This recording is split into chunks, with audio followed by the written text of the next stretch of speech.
cidade realmente maravilhosa, e talvez por ser tão maravilhosa desperte inveja e tentem caluniá-la, exagerando os problemas das grandes cidades. Estou feliz nesse reencontro com amigos encarnados e desencarnados, sobretudo o querido tio Eurípides, como diz um amigo meu, esse indivíduo especial que nos deixou tantos exemplos e nos convida ao encontro da felicidade através da expressão da arte de bem viver. Conversaremos hoje sobre aprendizagem, memória e atenção à luz do Espiritismo.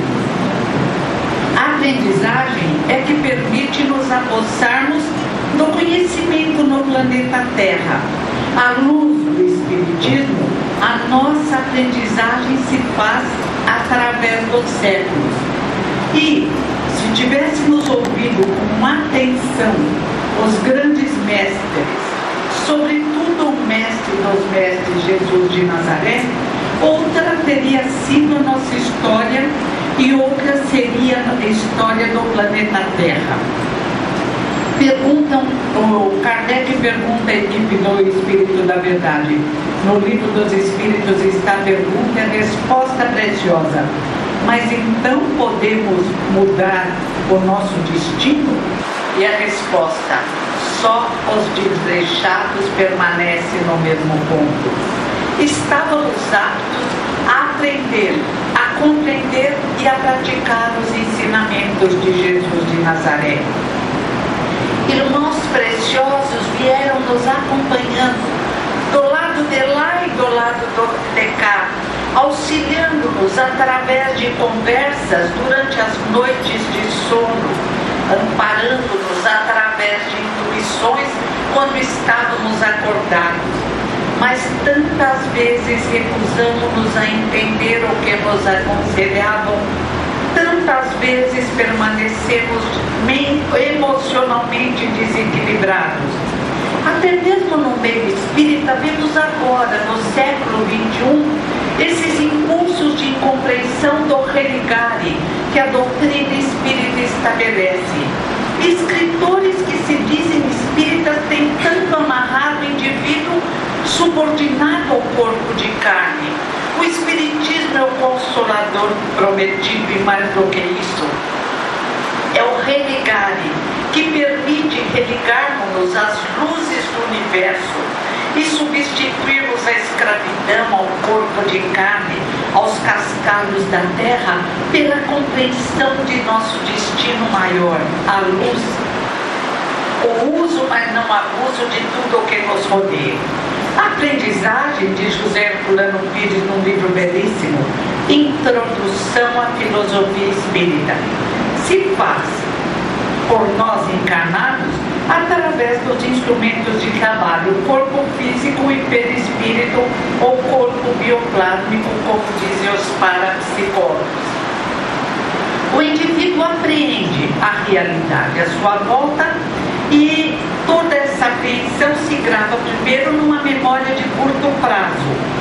Quando há interesse, a evocação permite a gravação numa memória de longo prazo, indeterminante, que, claro, atravessa os séculos ou, quando necessário, permanece submersa no inconsciente do espírito que somos. Ou seja, é claro que o corpo físico tem uma memória, é claro que o perispírito tem uma gravação, mas a memória maior, a fonte da memória, a fonte da percepção, a fonte da aprendizagem, a capacidade toda que possuímos está localizada no espírito que nós somos. Senão perderíamos as conquistas espirituais através das várias encarnações, porque evoluindo nosso perispírito ou corpo bioplásmico se desmaterializa e lá iriam as conquistas, ou ficariam no corpo físico, que seria terrível. Mas várias vezes nós, que fomos bombardeados, entre aspas, pela verdade libertadora, que 8 anos antes de Jesus já ouvíamos através dos druidas a verdade libertadora, que com Sócrates, Platão, Krishna, fomos convidados a um comportamento digno, à superação das barreiras da carne, ao domínio das paixões inferiores, nós nos expressamos o que a educadora Maria Elisa Bitton chama uma fratura no processo de aprendizagem. Paramos de desejar aprender, pelo menos o que realmente nos era necessário. Abandonamos um projeto precioso que nós mesmos ajudamos a construir, esquecidos da finalidade da existência.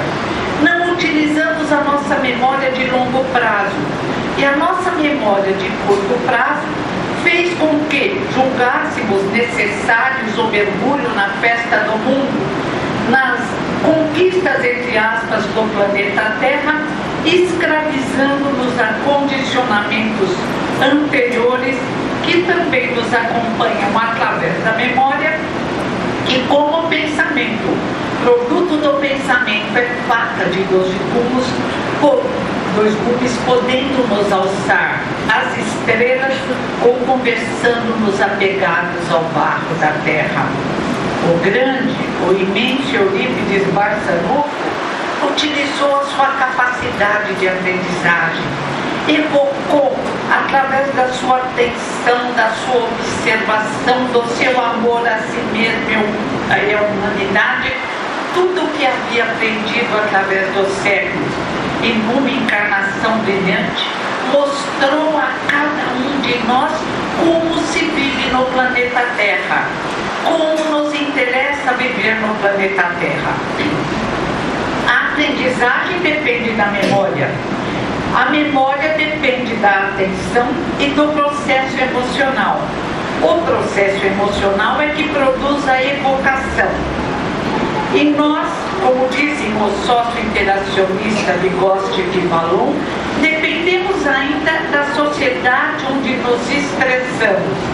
Através das ligações mentais, recebemos as impressões da nossa sociedade, da nossa comunidade, mas como diz Jean-Paul Sartre, que é materialista.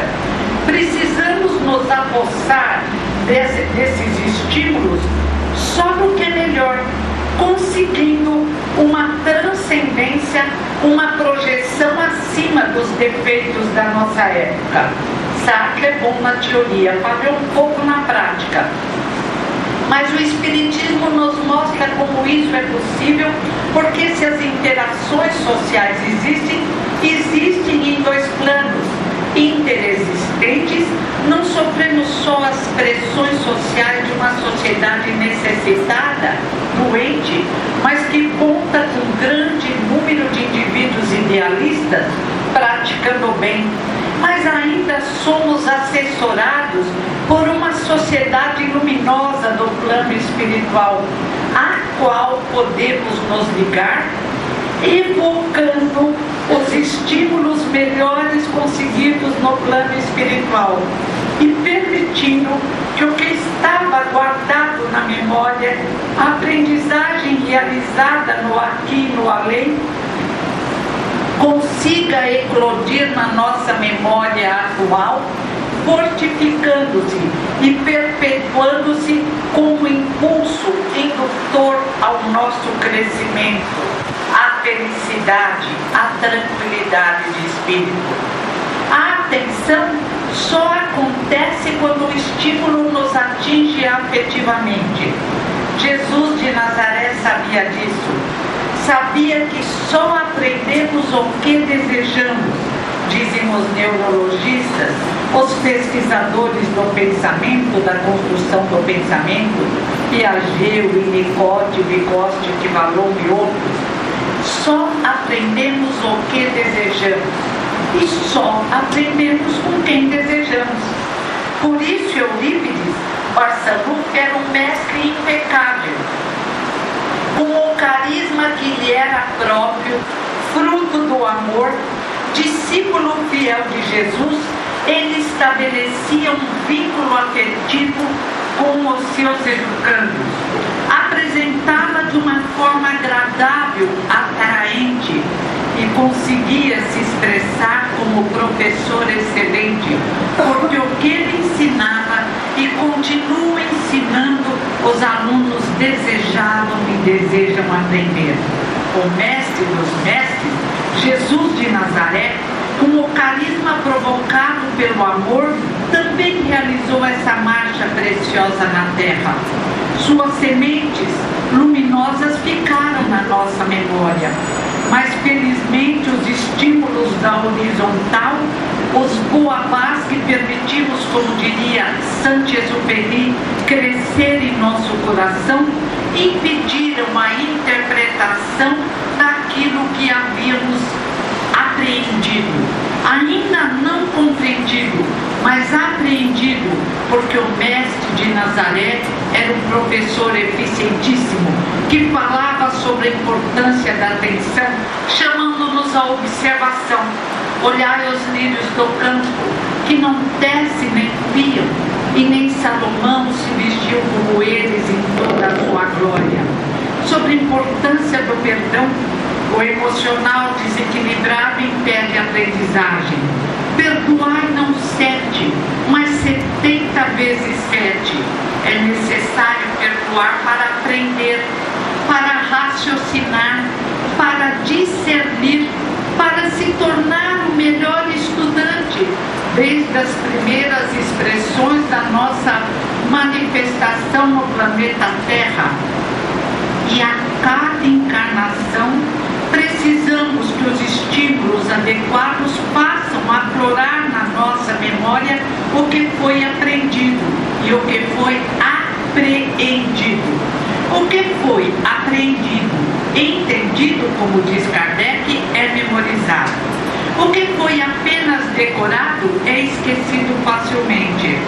Preocupados com a festa no mundo, apesar da grandeza do Mestre de Nazaré, do professor excelente que sempre foi, não desejamos aprender as lições de libertação.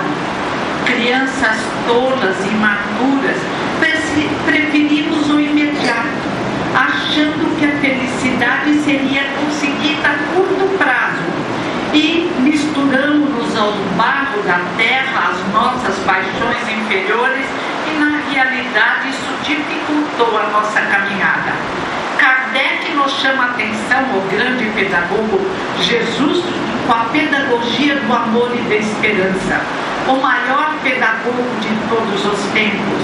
Kardec, que traz novamente a pedagogia do amor e da esperança, e o querido Eurípides Barçanufo, que faz com que ela brilhe intensamente, sobretudo em terras brasileiras.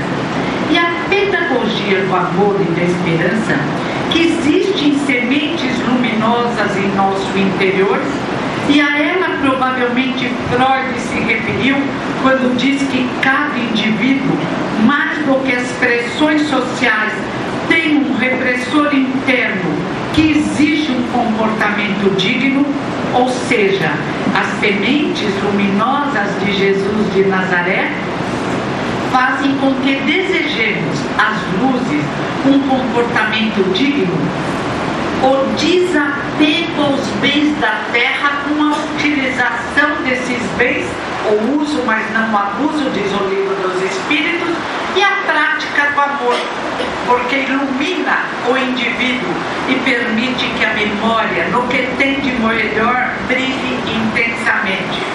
Kardec diz: nunca se permita decoração, façamos com que os educandos entendam aquilo que lhes é apresentado. Desenvolvamos a observação, que é um estímulo ao desenvolvimento da inteligência. Trabalhemos a criança para prestar atenção, observar e desenvolver a crítica. Todos esses conselhos servem para a casa espírita, sobretudo o conselho a desenvolver a capacidade crítica. Problema emocional pode fazer com que o indivíduo fique mergulhado em si mesmo, não consiga prestar atenção à sua volta e não consiga aprender. É comum indivíduos que estão apenas com grandes problemas emocionais, muitos dos quais de existências anteriores, que não são tratados também na casa espírita. O tratamento do passe, da doutrinação, da desobsessão é indispensável, porque somos espíritos reencarnados, não nos esquecendo do tratamento médico.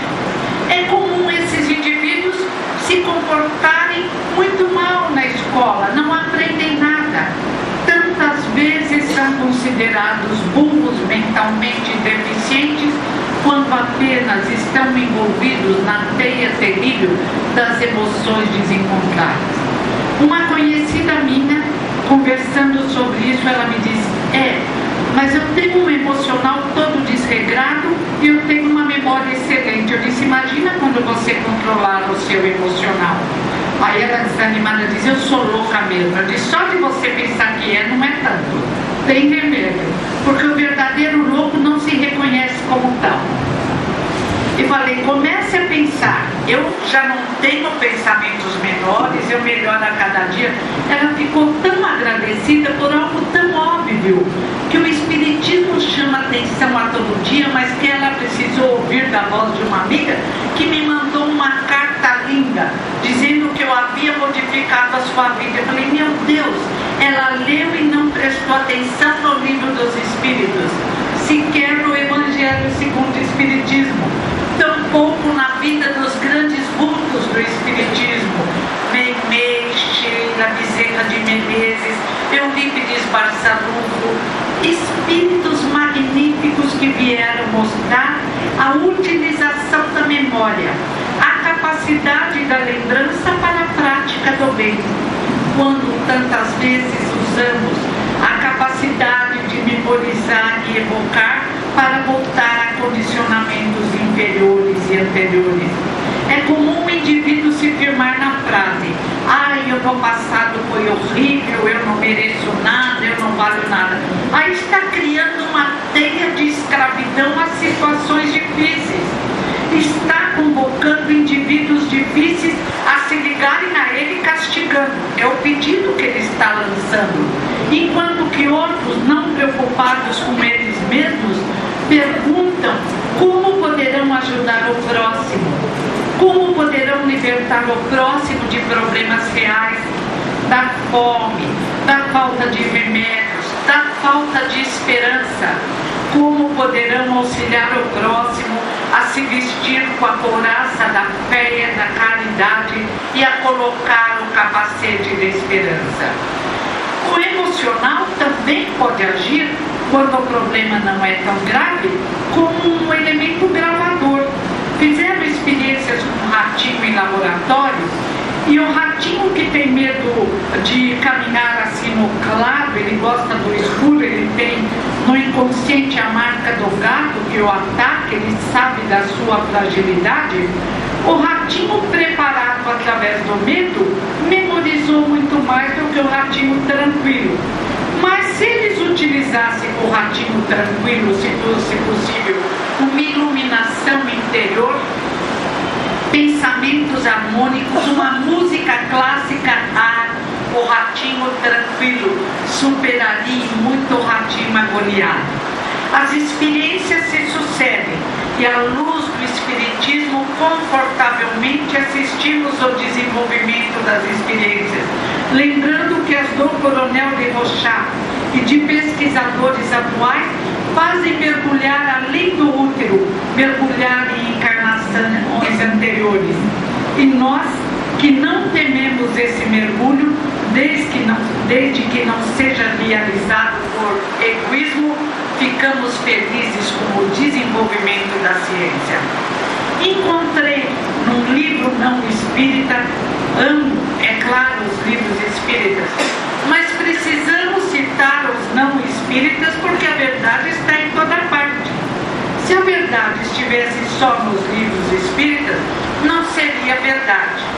No livro do Dr. Oliver Sacks, um antropólogo em Marte, encontrei explicações eficientes sobre a memória, como ela atua em várias ocasiões e como auxiliar o desenvolvimento da memória, além dos exercícios que sempre os idosos, sobretudo, devem fazer. Se se bem que os jovens também esquecem demais. Os dois irmãos aqui são exemplo de exercício para a memória. Guardam quadrinhas, guardam poesias e até inspiraram Richard Simonetti, que agora está declamando poesias. Quanto mais utilizarmos os nossos instrumentos de trabalho, mais nossa habilidade se desenvolve. O Dr. Oliver Sacks conta primeiro um caso interessantíssimo, pelo menos eu achei, que nos leva a refletir sobre a interação corpo-espírito e como problemas no corpo físico atrapalham a manifestação do espírito e vice-versa.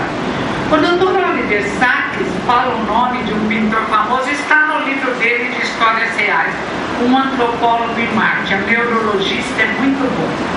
Ele conta de um pintor famoso que vivia da sua pintura e era muito feliz. Ama e é amado por sua mulher. Uma noite ele sai do ateliê, um ateliê todo organizadinho, onde as tintas são numeradas, as nuances das tintas são todas numeradas. E ao sair do ateliê, ele bate num caminhão. Ele bate num caminhão e aparentemente não acontece nada. Ele volta ao ateliê, faz a ocorrência, deixa em cima da mesa do ateliê e vai para casa. Parece que ele está meio confuso, mas está inteiro. Quando ele chega em casa, ele esquece o ocorrido. Só no dia seguinte, quando ele levanta e olha à sua volta, ele pensa: nossa, o que aconteceu com o mundo? Que coisa horrível, as cores sumiram. Tudo está cinza, cor de rato. Ele começa a se sentir muito mal e conversa com a mulher e não entende o que está se passando. Ele tenta tomar o café, o suco de tomate que lhe era tão desejado, o pão, o manteiga, e tudo lhe parece numa cor terrível cinza. Ele perde o apetite. A mulher também fica assustada, vão até o ateliê e descobre a ocorrência. Aí ele começa a se lembrar vagamente de que bateram no caminhão de uma forma violentíssima e verifica que o carro está bem lesado, mas a lesão pior é no seu cérebro. Vão a vários neurologistas e finalmente, dada a gravidade do problema, chega o Dr. Oliver Sacks. Os exames não revelam a lesão, que não está aparente, mas como dizia Lúria, que pesquisava feridos na guerra, existem lesões em partes internas do cérebro que não são detectadas pelos exames normais. E ninguém vai abrir um cérebro razoável para ver o que aconteceu lá dentro. Foi o que aconteceu com o pintor que perdeu a memória de cores. E refletindo sobre isso, agradecemos a Deus a possibilidade de enxergar as cores. E o nosso sentimento de gratidão deve sempre se elevar ao Criador, por tanto que recebemos e por tão pouco que temos a pedir. O Dr. Oliver Sacks começa a pesquisar com o pintor daltônico o que fazer. Descobrem que as cores branco e preto eram bem definidas para ele. E ele, que estava impedido de ver televisão colorida com a mulher, descobre que a televisão antiga ele consegue ver bem. Mudam a televisão, a mulher é amorosa, se não amasse, dizer: e agora com tanta cor eu vou ver preto e branco? Mas não, o amor é o grande laço divino. Ele e a mulher descobrem que resolveram esse problema. O problema dos alimentos que lhe dão ânsias é resolvido também. Ele passa a se alimentar só de alimentos brancos ou negros. Azeitona negra, arroz branco, iogurte, feijão preto. E a partir daí, leite separado do café, porque caso contrário, as cores se misturam num cinza repelente. Agora falta ainda uma coisa: o seu meio de sobrevivência, a pintura. Ele ama pintar.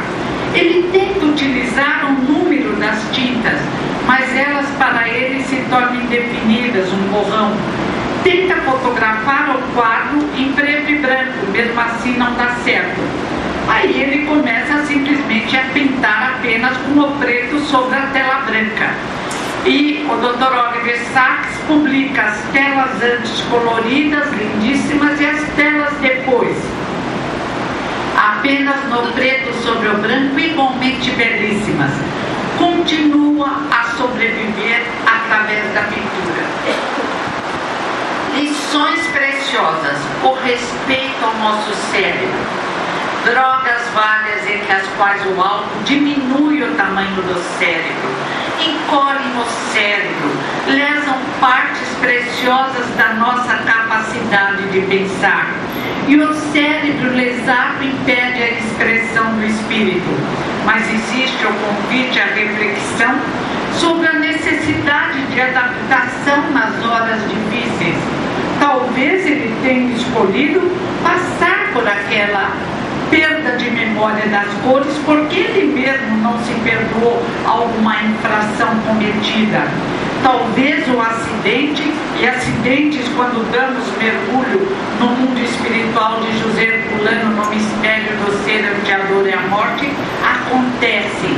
O importante é, perante os fatos difíceis, agir à luz do raciocínio, permitir que a nossa memória preservada seja evocada, para que os recursos permitam a continuação da vida dentro das possibilidades existentes.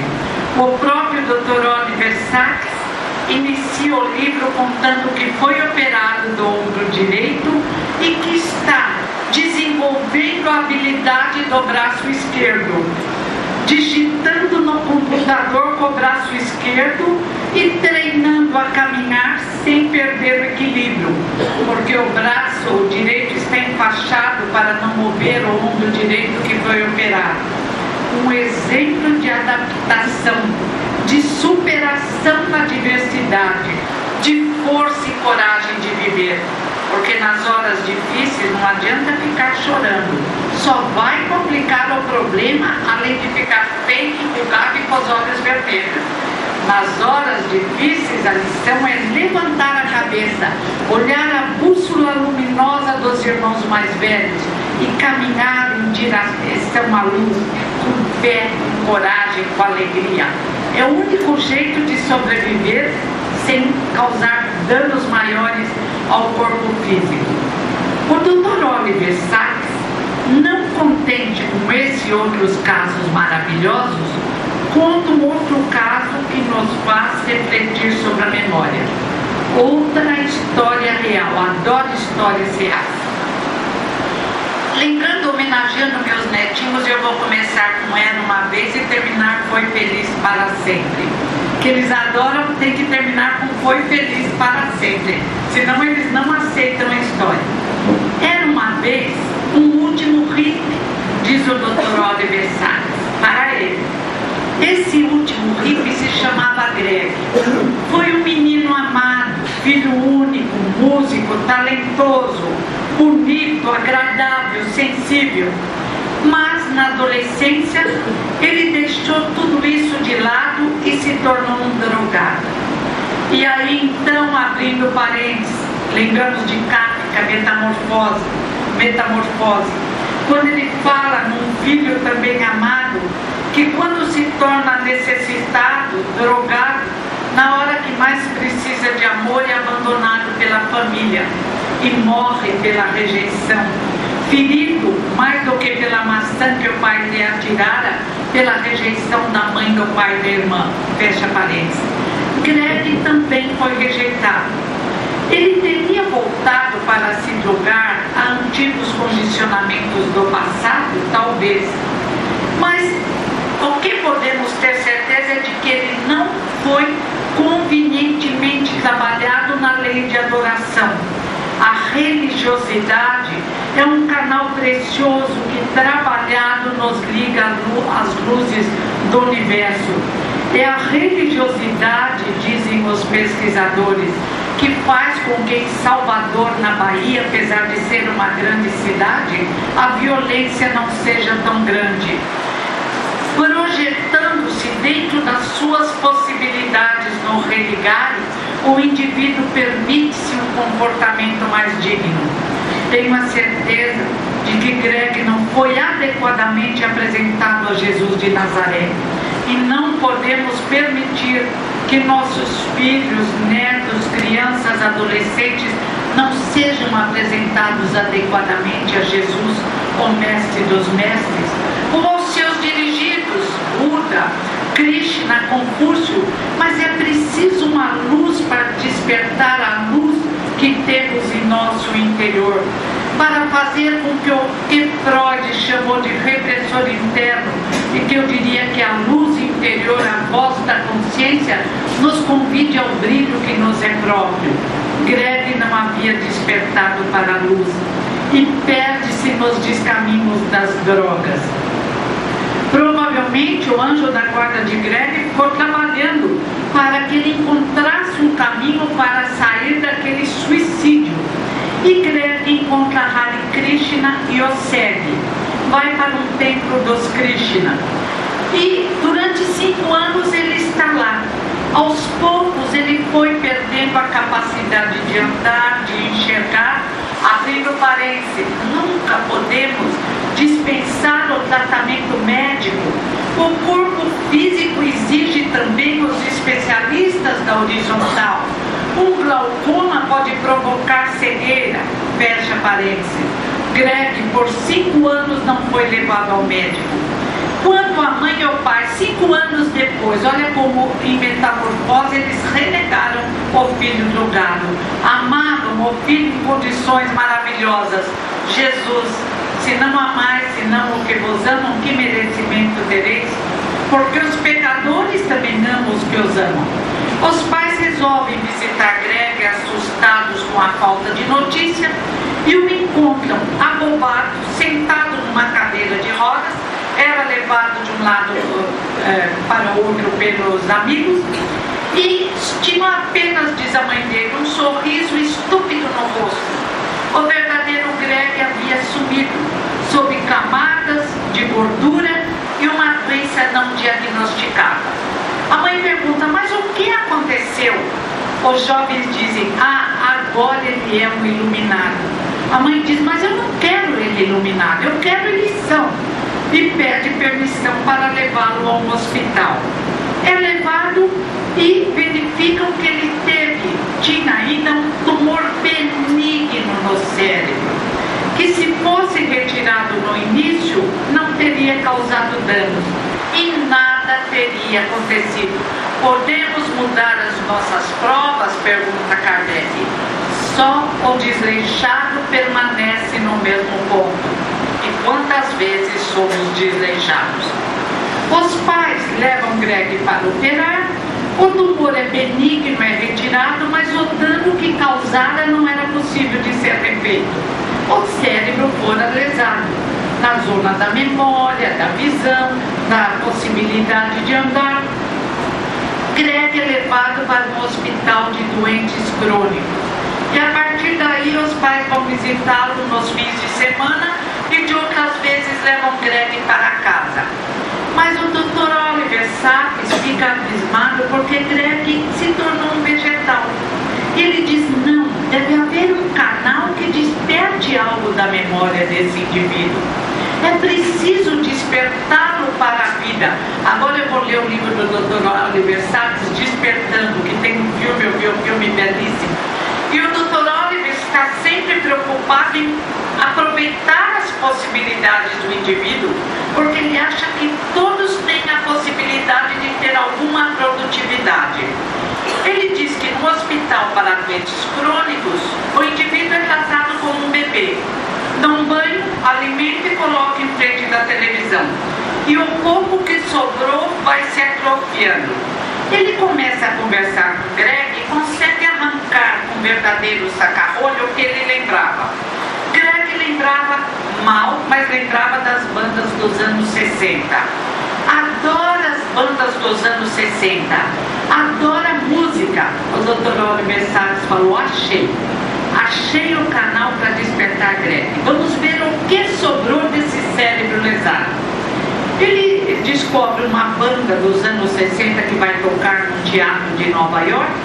compra as entradas e lá vai ele, um senhor estudioso com mais de 60 anos e Greg, quase com 40. O Dr. Oliver faz qualquer coisa para ajudar seus clientes. Ele diz que o pai, que era médico, e a mãe cirurgiã, disseram a ele uma vez que só ficando amigo da clientela ele conseguiria produzir a cura. Ele vai no caminho, ele abre os vidros do carro e Greg vai respirando fundo, porque o Dr. Oliver diz: um dos elementos para a evocação da memória é o cheiro. O cheiro evoca fortemente. E Greg, como que começa a despertar ainda levemente, diz para o Dr. Oliver: ai, que saudades do cheiro delicioso de Nova York. O Dr. Oliver diz: opa, estamos em bom caminho.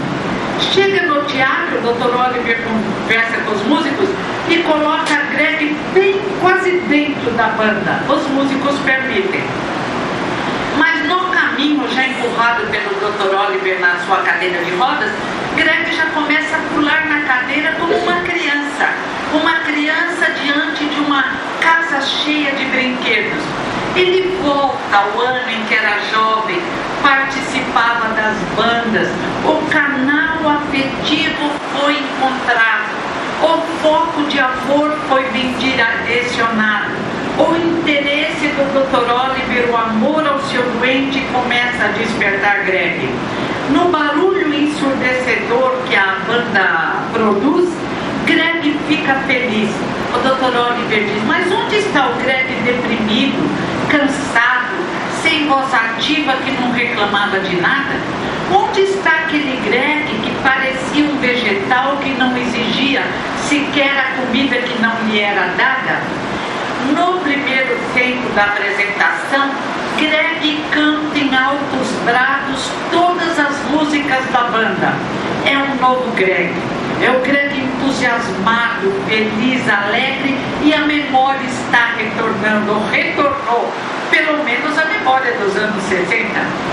No intervalo, o Dr. Oliver diz: vamos ver se ele despertou mesmo. Greg, vamos embora que você está cansado. Ele diz: eu não saio daqui nem morto, vá você que eu fico. Dr. Oliver diz: beleza, pela primeira vez desde que eu conheço o Greg, ele exigiu os seus direitos. No segundo tempo, a banda traz letras novas. Greg, por um momento, fica desorientado, não conhece aquelas letras. Mas, diz Dr. Oliver, logo ele se aposta das letras e canta em altos brados. E o Dr. Oliver canta junto para gravar as letras para continuar a sua pesquisa. No terceiro tempo, as letras e as músicas são diferentes. O Dr. Oliver diz: estou perdido, ele não vai guardar nada. Não, Greg se aposta de letras e músicas diferentes e, baseado no conhecido, ele desperta para o desconhecido. Jesus de Nazaré, através das suas histórias, nos prova que sempre temos que nos basear no conhecido para apresentar o desconhecido. E Greg, encantado, saltita na sua cadeira de rodas e acompanha todas as letras de música da banda dos anos 60. Já era tarde quando os dois voltam para o hospital. O Dr. Oliver se despede de Greg, que o trata de forma completamente diferente. Agora Greg é um jovem de 20 anos. Oi, amigão. Obrigada. Aí o Dr. Oliver diz: até amanhã. Ele diz: até amanhã, amigão. O Dr. Oliver diz: amanhã eu venho cantar com você. E o Dr. Oliver vai para casa e nem dorme direito para voltar para o hospital para ver o que sobrou daquela noite maravilhosa para Greg. Quando ele entra no quarto, o Greg já sente o perfume e diz: oi, amigão, você voltou, que bom.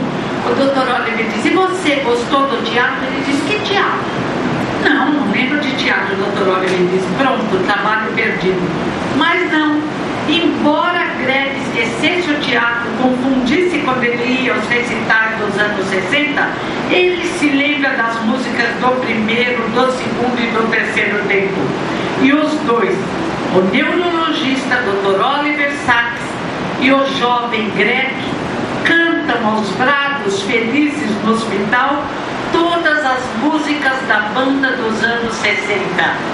O Dr. Oliver, com a sua capacidade de amar, de compartilhar, com a sua empatia, com a sua simpatia, o seu carisma, fez que o indivíduo desligado, que se negava, acabara com o desejo de aprender, apresentava uma fratura terrível no processo de aprendizagem, um indivíduo atuante, encantado, feliz e participante.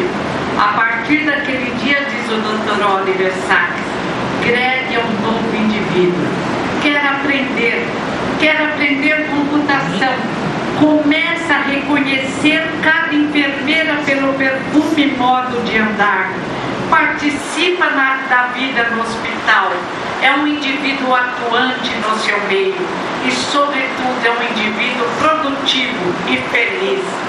E este canal luminoso encontrado pelo Dr. Oliver Sacks, este canal luminoso que Eurípides Barçanufo apresenta naquele encontro lindo que ele teve com Jesus de Nazaré, quando ele pergunta por que Jesus chora, e Jesus explica que não chora pelos que o conhecem, mas não chora pelos que o desconhecem, mas chora pelos que o conhecem e não se modificam.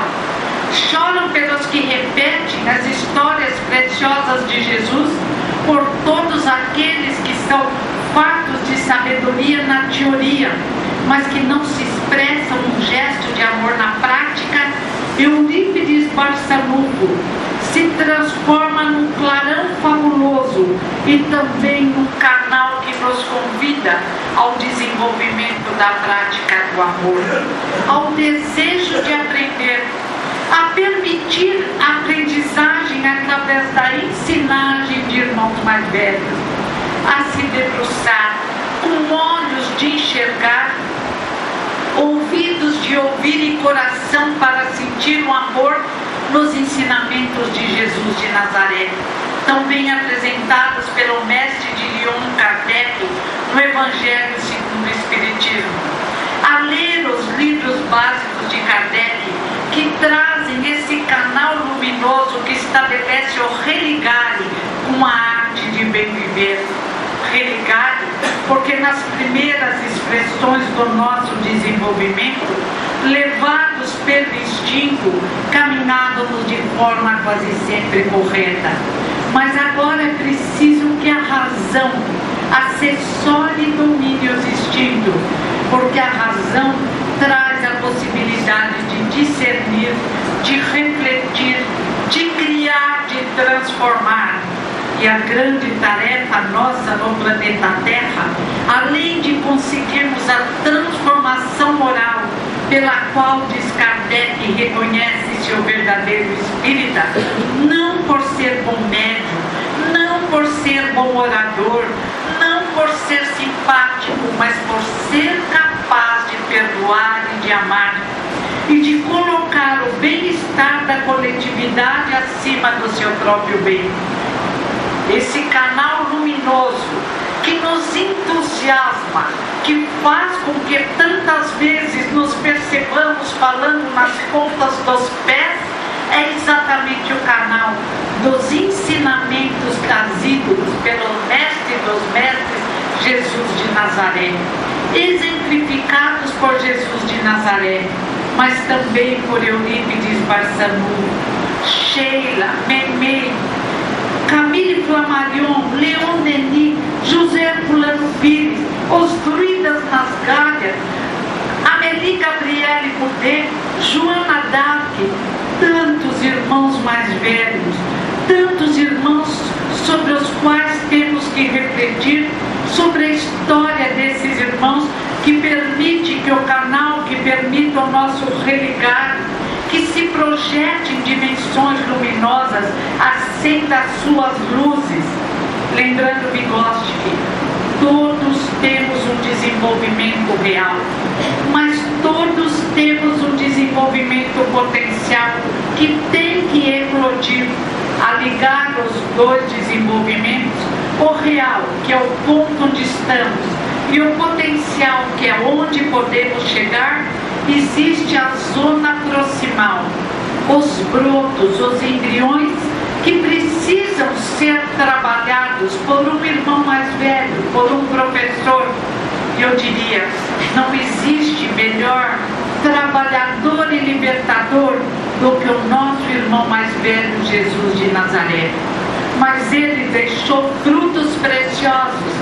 Kardec, Leon Denis, a companheira Amélie Gabrielle Boudet, Eurípides Barçanufo, Madre Teresa de Calcutá, Irmã Dulce, Chico Xavier, independente de rótulos religiosos, frutos preciosos que se expressam na capacidade de amar e despertar.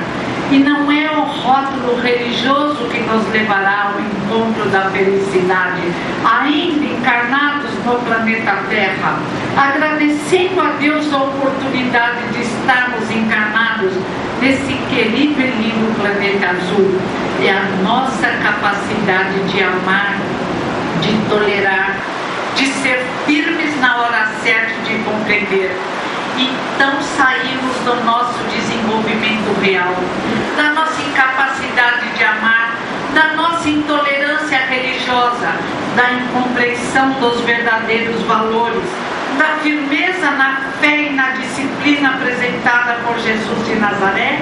Nos desenvolvemos com a luz dos seus ensinamentos na zona proximal e eclodimos no desenvolvimento das nossas habilidades, da nossa possibilidade de amar e de servir na zona potencial. Até o nome que Vygotsky que dá concorda das mãos a apresentação da doutrina espírita.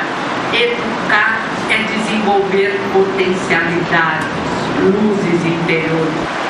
E o próprio Piaget, que é claro que não sabe, usa uma linguagem, a linguagem da verdade, que dá as mãos à linguagem espírita, quando ele diz que todos temos um arquivo de conhecimentos, a assimilação, que ele considera que existe a desenvolvida do berço até a idade em que o indivíduo é pesquisado, e que nós sabemos que se desenvolve desde as primeiras expressões sobre a Terra, dada a riqueza desse arquivo da assimilação. Mas Piaget diz, as fichas da assimilação são evocadas nas horas de conflito, nas horas em que um desafio coloca o indivíduo numa situação nunca antes vivida e fazem com que o indivíduo procure as fichas, encontre alguma que consiga adaptar, produzindo uma nova ficha que o faz se acomodar e lançar a ficha da acomodação, enriquecendo a assimilação. E é tão fácil compreender isso. Qualquer um de nós com mais de 30, 40 ou com mais de 60, que se vê diante de um computador tentando fazer um programa especial, com rostinho sorrindo, estrelas surgindo, entra em conflito. Não existe fichas na nossa assimilação. A juventude atual tem, as crianças que nascem agora também. Nós temos que criar, adaptar. Entramos em conflito, alguns ficam até suando abundantemente, alguns desistem, fracassam, fraquejam, e outros firmes aceitam o desafio, se apossam do conhecimento e conseguem se acomodar na criação de novas fichas, que vai acompanhando, se bem necessariamente, adequadamente evocadas, por toda a eternidade. E o Espiritismo nos torna indivíduos que sempre desejam se educar, porque sabemos que nenhum conhecimento é perdido. E que lá, no que Freud chamou de inconsciente, embora não usasse a linguagem espírita usando, no que Freud chamou de inconsciente, as fichas adquiridas através da nossa aprendizagem, das nossas experiências no planeta Terra, permanecem brilhantes, convocando-nos as fichas brilhantes à evocação, as fichas escuras à extinção, para que consigamos nos transformar nos indivíduos plenos, apresentados por Piaget como personalidades. Eu diria que em todos os tempos, a personalidade maior que veio à Terra, o indivíduo mais maduro, mais feliz e mais capaz de nos tornar felizes através dos seus ensinamentos, vitoriosos na horizontal e na vertical, é o mestre dos mestres, o querido professor, psicólogo, sociólogo, Jesus de Nazaré, que deixou a mais bela mensagem de toda a nossa história: sois Deus e sois luzes, podeis fazer o que eu faço e muito mais, se tiveres fé do tamanho de um grão de mostarda.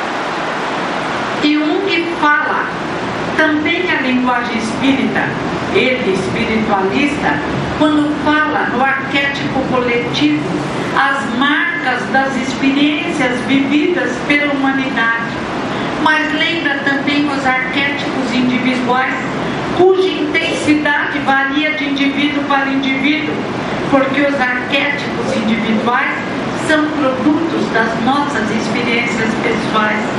Jung convoca o desenvolvimento do arquétipo herói, do arquétipo luzes, da capacidade de amar e de servir.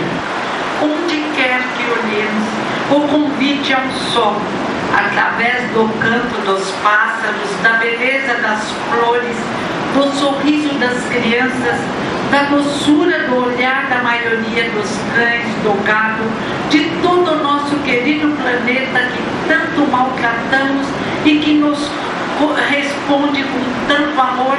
O convite é a crescermos, a sermos felizes, a nos libertarmos dos complexos de culpas estéreis, a nos libertarmos do orgulho e do egoísmo, a desenvolvermos a nossa capacidade de aprendizagem através da leitura, compreensão dos livros básicos de Kardec, observação dos amigos à nossa volta, sentindo no nosso coração a dor do nosso próximo e sabendo consolá-los, tanto quanto o Consolador prometido, o cristianismo, o espiritismo, nos consola, acalma, permitindo uma melhor atenção, um melhor raciocínio, uma melhor memória, uma melhor aprendizagem. Independente da idade cronológica, nos tornamos melhores educandos, porque esta é a lei, que a maturidade se utilize de todas as habilidades que possuímos para fazer com que nos sirvamos das experiências queridas do planeta Terra, desafios fáceis e desafios difíceis para resolvermos, e a cada desafio resolvido, a nossa memória guarda essa ficha preciosa que, evocada, facilitará uma nova aprendizagem.